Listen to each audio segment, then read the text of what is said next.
dalam 1 minggu menghabiskan 1000 kotak. Wih, lumayan banyak ya Pak.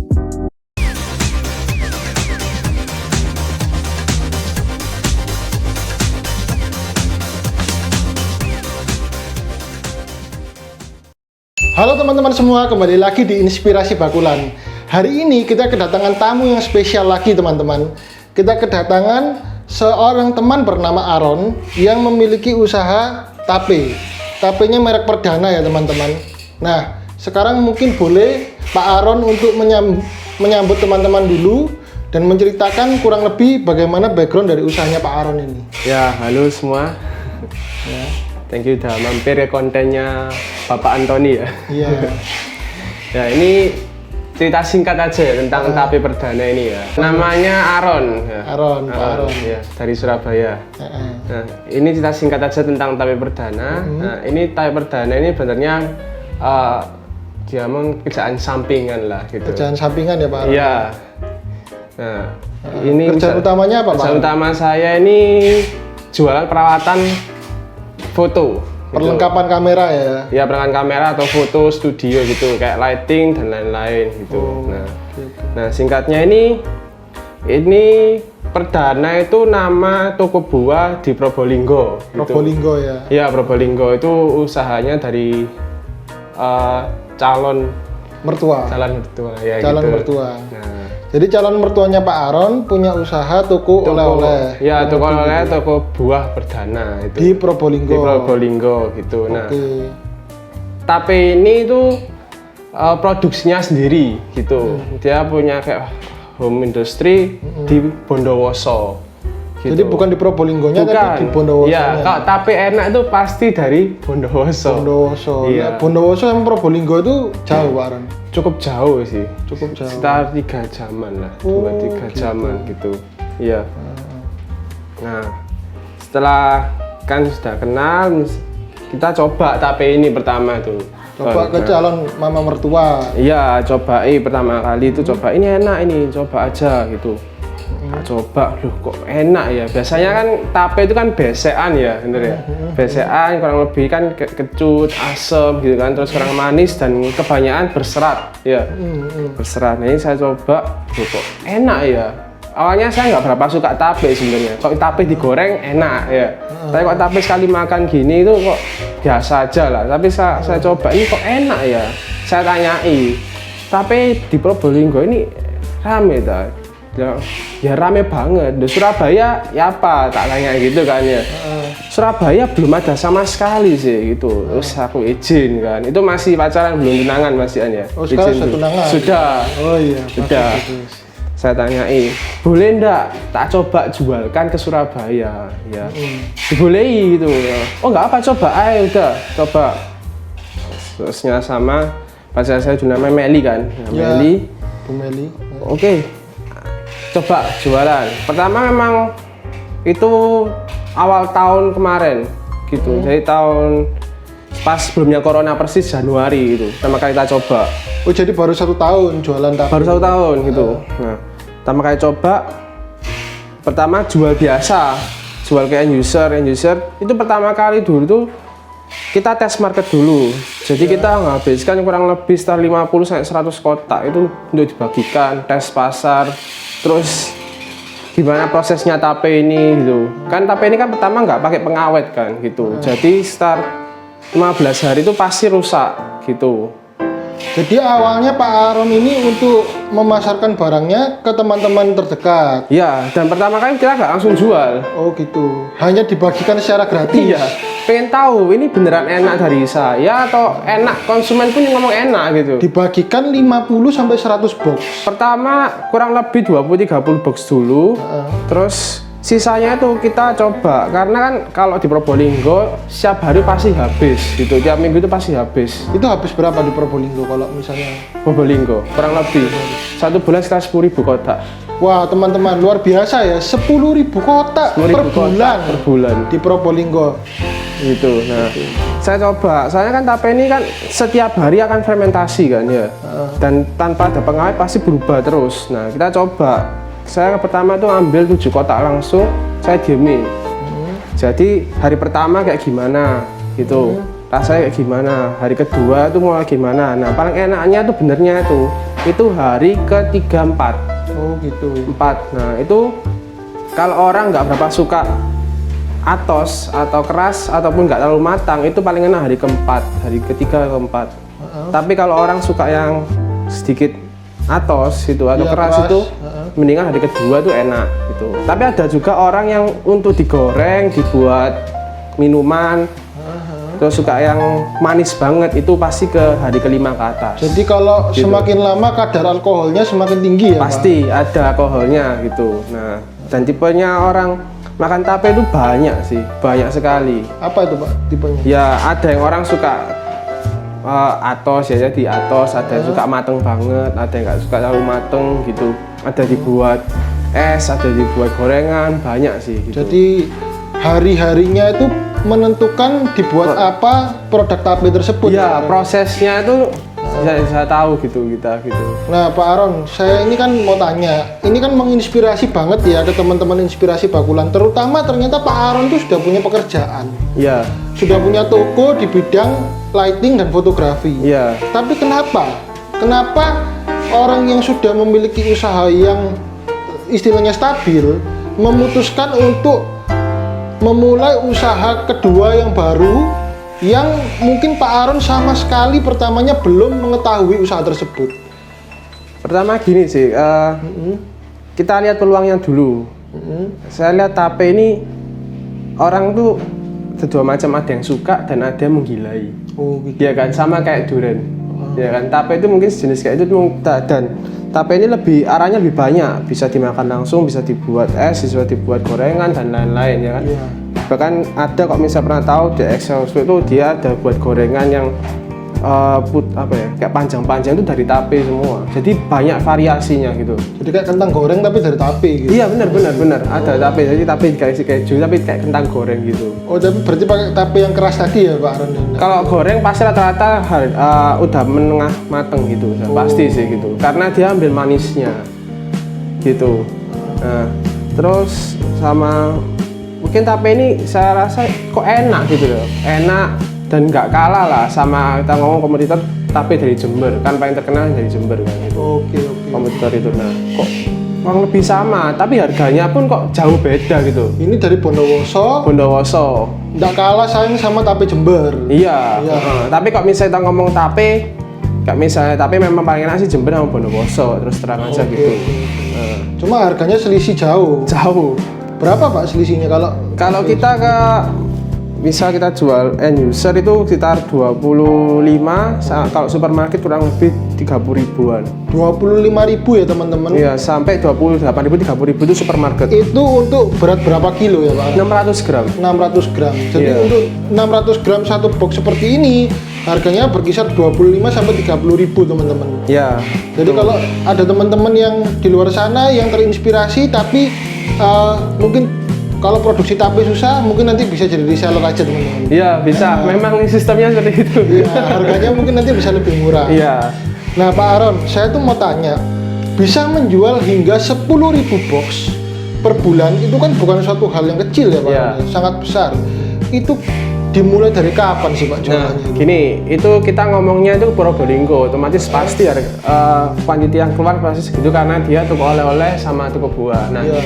saya bercerita ini, saya mulai di Surabaya dari nol. Ya. Nah, kalau dari nol sekarang sih memang belum sampai segitu pastinya. Gitu, kurang lebih untuk satu bulannya sekitar 1.000 sampai 1.500 kotak. Jadi untuk usaha yang baru mulai selama 1 tahun, Iya. itu bisa melakukan penjualan 1.500 kotak teman-teman. Iya, itu pun kalau kita ngomong saat corona itu otomatis kayak makanan kayak kebutuhan lah hitungannya itu pasti lebih jauh tinggi kan ya harusnya ya.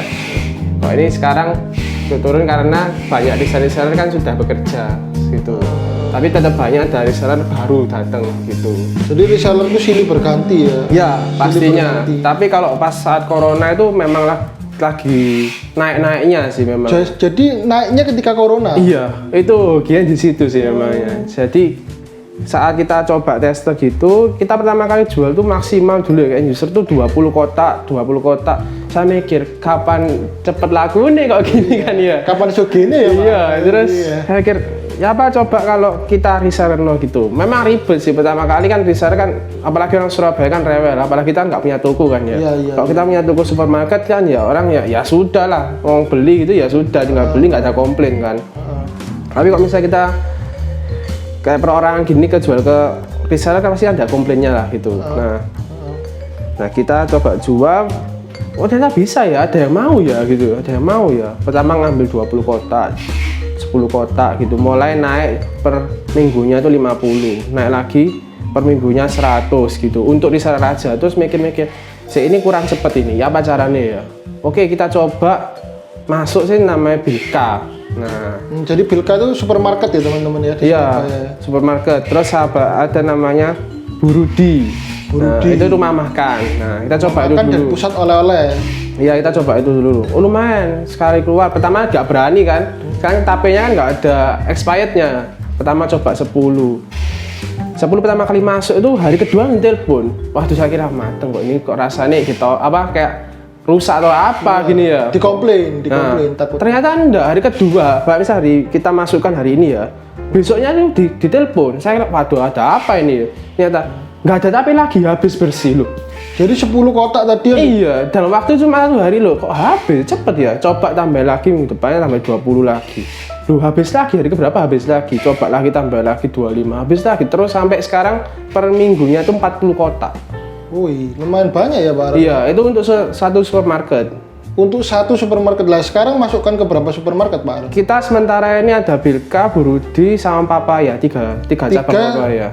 Berarti 5 cabang Papaya. Berarti totalnya 5 tempat pusat oleh-oleh dan supermarket ya yang Pak Aron Iya, masuki. sementara ini dulu sih gitu. Karena mungkin permintaannya sudah begitu banyak dan nggak nututi sama produksinya ya Pak Aron ya? Kalau produksi sih pasti nututi sih. Dari pusat oleh-oleh sana di Probolinggo itu kan pasti kan dia harus menyediakan 10.000 kotak per bulan. Jadi pasti dapat sih gitu.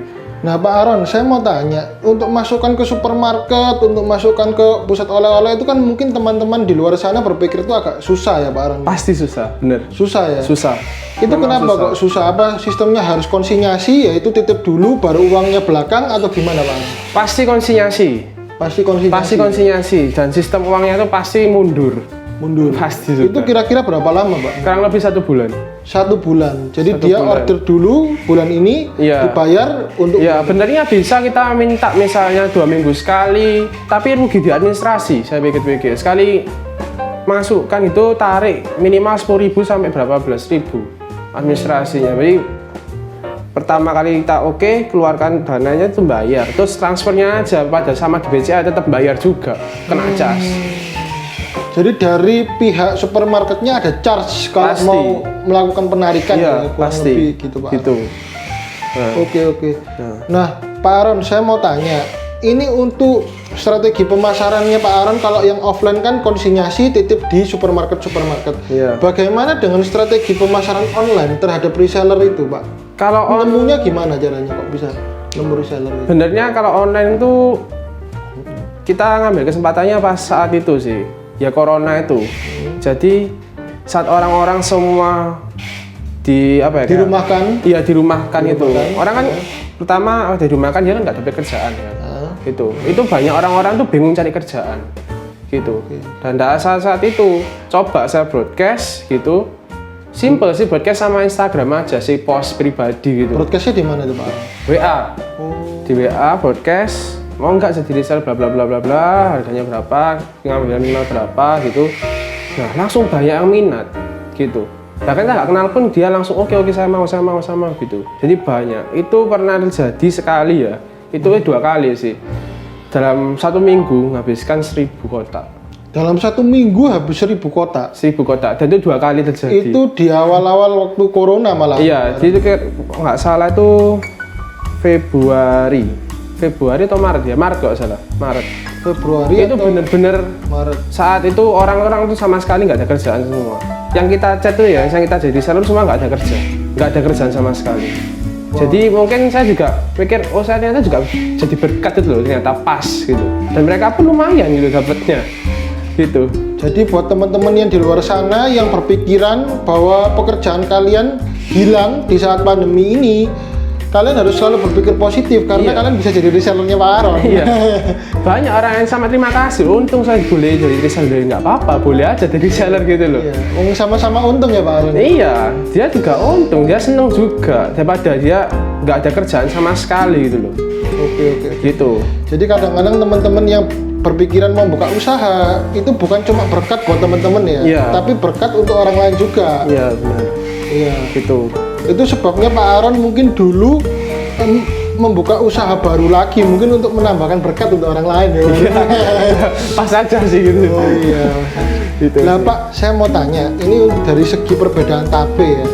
Apa sih Pak perbedaannya tapenya Pak Aaron ini dengan tape-tape yang lain yang di luar sana itu tuh Ya. sehingga bisa laku sampai 10.000 box di Probolinggo, 1.500 di Surabaya itu Ya. kenapa Pak kok bisa sebanyak itu Pak? Apa perbedaannya? Ya pertamanya tuh nggak ada pengawet. Gitu. Pengawet, Ya, jadi pengawet sudah pasti nggak ada. Iya, pertama dulu saya pikir-pikir loh, kenapa nggak pakai pengawet aja ya gitu kan, tak tanya kan. Ini nggak pakai pengawet aja kan enak kan, maksudnya bisa sampai 2 bulan. Saya lihat kalau di supermarket itu kan semuanya kan sampai tape 2 bulan baru rusak gitu. 1 bulan tuh paling sedikit lah, itu baru rusak. Enak kan ini, dia taruh aja supermarket segitu lamanya kan ya pasti lama-lama ya laku kan. Iya, nggak usah transport ambil. Iya, udah nggak perlu retur, nggak perlu apa, nggak perlu ngisi lagi, langsung ngisi yang banyak, biarkan laku aja dari sana. Ternyata beda rasanya gitu loh. Pertama sedikit agak tengi, gitu. Oke. Ya, dan terus kalau misalnya pengawet tuh pasti ada bahan kimianya kan, gitu. Bayangkan, sedangkan tape ini harusnya tuh ya, dia tuh paling cepat untuk membusuk, karena kan ada kimia. Gimana caranya kok bisa sampai selama itu? Banyak kan pengawetnya banyak banget. Oke. Nah itu yang Tape pertama. itu fermentasi tapi kok bisa Iya, lama bos? kan aneh kan, iya kan? Aneh. Bahkan tape seminggu itu udah mateng banget, udah manisnya nggak karuan. Seminggu ke atas sudah mulai alkoholnya keluar, parah. 15 hari udah, kalau saya bilang sudah nggak enak dimakan karena ngerak, ada alkoholnya keras banget. Oh Gitu. Nah sedangkan ini 2 bulan, bayangin. Dan itu nggak ada alkoholnya loh, berarti kan aneh kan? Gitu ya, itu yang pertama. Yang kedua, rata-rata tuh bentuknya besek kalau yang murah-murah gitu, yang di bawahnya harga sekitar 15.000 ke bawah itu pasti besekan gitu, dan isinya paling enggak sekitar 400 graman. Oh jadi isinya lebih dikit juga. Dan tapenya warnanya putih. Oh ini kalau tapenya teman-teman bisa lihat. Ya, warnanya kuning ya? kuning gitu. Ya, kuning. Itu, dan potongannya kecil-kecil. Nah setelah dimakan saya coba juga, saya dimakan tuh dia rasa sedikit hambar, berair, sama dia itu ada seratnya, berserat gitu. Tapi kan dari singkong kan, Dari nah, singkong. itu kan berserat gitu. Dan rata-rata pasti tidak mungkin dari Bondowoso gitu, karena tape Bondowoso seenggak enak apapun pasti harganya agak mahal. Oke, berarti istilahnya secara keseluruhan Pak Aaron ini menang kualitas lah ya. Ya, lebih menang bisa kualitas dibilang manis gitu. Tapi terus terang kok misalnya saya bilang, terus kok misalnya hari 15 itu kurang enak dimakan. Pasti karena kita memang nggak pakai pemanis dan nggak pakai pengawet, udah pasti. Jadi kita ngandelin fermentasinya aja gitu. Jadi ini manisnya alami ya Pak? Alami gitu. Pasti memang dari singkongnya. Dari singkongnya yang difermentasikan itu Iya. timbul rasa manis. Iya, dari singkongnya bagus emang. Jadi singkong ini Produksinya seperti itu. kurang lebih apa Pak? Tape ini singkong yang difermentasikan dengan ragi gitu. Iya. Oke. Itu tinggal tergantung dari singkongnya sendiri, singkong. Jadi singkongnya mempengaruhi kualitas dari tapenya. Pasti. Oke. Panennya juga. Jadi yang tadi bisa berserat, ya berserat itu bukan karena dikoncei ya Pak ya, Bukan. tapi dari bahan bakunya Bahan sendiri. bakunya sendiri gitu. Yang memang lebih berkualitas daripada Iya, yang berserat tadi. iya Oke. benar. Gitu. Oke teman-teman, itu kisah sukses dari Pak Aaron. Untuk teman-teman yang mau berusaha jangan pernah takut. Ya. Nah, Pak Aaron mungkin ada 1-2 patah kata yang bisa disampaikan ke calon-calon pengusaha ini, atau mungkin yang mau nambah usahanya lagi seperti Pak Aaron. Silakan. Nah, kalau dari saya sendiri jangan takut untuk memulai ya. Gitu. Ini kan sebenarnya kayak barang yang bisa rusak atau busuk, apalagi nggak ada pengawetnya kan. Itu pertama kayak maju mundur, terus laku atau enggak. Dan memang kenyataannya pertama-tama memang sedikit pembelinya gitu loh. Kita tinggal bagaimana caranya kita mutar otak supaya ini dibelinya lebih banyak lagi, gimana caranya gitu. Terus sama jangan takut untuk membuang barang. Kalau saya seperti itu, bayangin kita harus membuang barang sekitar 50 sampai 100 kotak ya pertama kali. Gitu, dan pasti rugi itu. Kan nggak bisa diulang. Iya, dan yang dikasihkan berapa dan yang untuk eksperimen berapa kan harus dibuang itu. Jadi awal-awal keluar uang banyak istilahnya untuk percobaan ya Pak? Percobaan pastinya. Gitu. Kenapa kok bilang harus percobaan? Karena kita nggak tahu seberapa maksimal atau seberapa jeleknya produk kita gitu. Atau seberapa bagusnya produk kita gitu. Kan pasti ada titik teratas dan titik terbawah, apalagi makanan. Iya kan, pastinya lah gitu. Kok makanan titik terendahnya apa? Rasanya beberapa hari itu berganti-ganti kan. Ya pasti nggak enaknya tuh hari keberapa, busuknya hari keberapa. Apalagi makanannya nggak ada pengawetnya, itu endingnya di hari keberapa gitu. Dan enak-enaknya hari keberapa, itu harus tes terus. Harus gitu. tes terus. Iya, itu yang awal-awal ya. Nah, dan benernya tuh enaknya kok makanan kita tes buang uang di awal. Setelah itu kita nggak perlu tes lagi. Mungkin jarang lah kita tes. Mungkin berapa bulan sekali kita tes nyoba lagi atau gimana itu bisa. Gitu. Nah, setelah kita tahu itu benernya enaknya di situ. Kita bisa jelaskan, orang percaya dan kita orang beli. Oh beneran memang gitu loh. Kita bisa buktikan. Buktikan kalau rasanya sesuai dengan. Iya, dan kita kalau misalnya dari saya komplain ya memang kita bisa jelaskan gitu loh. Oh memang prosesnya seperti ini bla bla bla bla bla. Jadi kita pun nggak kena serang terus gitu. Apalagi orang Surabaya, orang yang cukup cerewet ya gitu ya. Gitu. Tapi kalau misalnya beli supermarket dia lepas tangan, nggak masalah ya kan. Iya. Gitu. Tapi kita harus putar otak gimana caranya. Ini nih bisa aku dan orang misalnya komplain kita bisa jelaskan. Dan orang masuk akal memang gitu.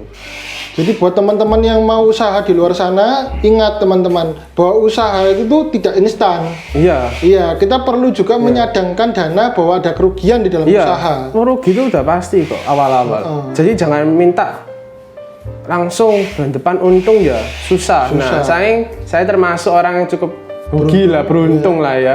Ya bayangin cuma habis segitu, saya kira wah paling enggak 3 bulan 4 bulan lagi baru ramai. Ternyata besok bulan depan corona. Nah, saya nggak ada yang tahu kan. Iya, langsung begitu corona malah orang-orang mikir di luar sana usaha malah turun, ini malah naik ya Pak. Sangat naik. Iya, dan berjalan sampai sekarang nggak ada yang berhenti. Jadi beberapa istilah memang berganti terus. Tapi kalau untuk supermarket terus permintaan terus ada. Jadi saya telepon. Kalau nggak salah ya teman-teman, ini saya coba hitung-hitungan sederhana tadi di otak saya. Kalau Pak Aaron bisa menjual sekitar 1.500 kotak ini per bulan, berarti omsetnya Pak Aaron ini sekitar 45 jutaan ke atas lah kurang lebih. Nggak sampai, kurang lebih 40 ke bawah lah. 40-an lah, 40 sampai 35. Jadi untuk usaha sampingan Pak Aaron bisa menghasilkan penghasilan sebegitu besar. Iya, nah ini saya dilihat kerjaan sampingan ya, saya tekunin terus gitu. Nah, menghasilkan segitu. Apalagi kalau teman-teman fokus, bisa jauh lebih besar. Iya benar, gitu. Oke, kesimpulan yang mungkin kita dapat kali ini dari Pak Aaron, kita jangan terlalu banyak berpikir, melangkah dulu saja. Kalau rugi kita hadapi. Jangan pernah kita menyerah di tengah jalan. Dan kita juga lihat juga produk yang kita pasarkan ini harus dihitung juga ya ruginya ya, tapi Nah, kan kita bisa pikir, oh kurang lebih modalnya segini, keuntungannya segini, kita mau rugi berapa? Itu harus dihitung juga. Gitu. Jangan kalau misalnya kita produk saat harganya 2 juta, kita mau rugikan 10 atau 50 unit ya rugi, pasti rugi lah itu ya kan. Jadi kita hitung-hitung dulu. Hitung juga mau rugi berapa gitu. Iya, kita menyiapkan dana untuk istilahnya investasi, tes pasar, tes produk dulu gitu, QC dulu. Nah, kalau misalnya produknya mahal, kita mau rugi sampai ratusan juta tergantung. Tapi kok saya sih nggak mau. Kalau rugi ratusan juta bisa untung MM-an mungkin. Mungkin mau, iya. Tapi kok kayak gini kan, mungkin rugi berapa aja gitu loh. Oke, siap. Gitu. Terima kasih teman-teman, terima kasih Pak Aaron. Sangat menginspirasi hari ini. Terima kasih. Kita banyak belajar dari Pak Aaron. Terima kasih teman-teman. Sampai ketemu di video berikutnya. Terima kasih.